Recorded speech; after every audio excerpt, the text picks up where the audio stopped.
ഈ ഗൂർഖകൾക്കൊരു പ്രത്യേകതയുണ്ട്. ഇവർക്ക് പകല് പ്രത്യേകിച്ച് പണിയൊന്നും ഉണ്ടാവില്ല. രാത്രിയാണ് ഇവർ പൊതുവെ പുറത്തിറങ്ങാറുള്ളത്.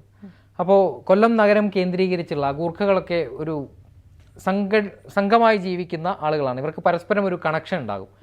അങ്ങനെ കൊല്ലം നഗരത്തിൽ ഗൂർഖകളെ ഇവർ അന്വേഷിച്ചിറങ്ങി. പോലീസ് അതിനു മുൻപ് ഈ രാധിക പറഞ്ഞതു പ്രകാരം ഇവർ ഡൽഹിയിലേക്കാണ് രക്ഷപ്പെടുന്നതെങ്കിൽ അവർ കേരളം വിട്ട് പോകാതിരിക്കാൻ വേണ്ട ഒരു പ്രിക്കോഷൻ എടുത്തു. അതിൻ്റെ പ്രകാരം കിളികൊല്ലൂർ SI ആയിരുന്ന ഒരു അലക്സാണ്ടർ തങ്കച്ചൻ അദ്ദേഹത്തെ ഇതിനുവേണ്ടി നിയോഗിച്ചു.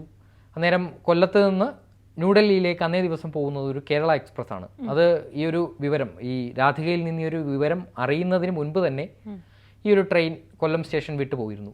അങ്ങനെ പോലീസ് സംഘം, ഈ അലക്സാണ്ടർ തങ്കച്ചൻ്റെ നേതൃത്വത്തിലുള്ള ഒരു സംഘം, അന്വേഷണ സംഘം ഈ ട്രെയിനെ ചേസ് ചെയ്ത് റോഡ് മാർഗം എറണാകുളത്തേക്ക് പോകുന്നു. എറണാകുളം നഗരത്തിലെത്തി അപ്പോൾ ഏകദേശം ഈ ട്രെയിൻ അവിടെ എത്തുന്ന സമയമാണ്. ഈ ട്രെയിൻ പരിശോധിക്കുമ്പോൾ ട്രെയിനകത്ത് ഇവരില്ല.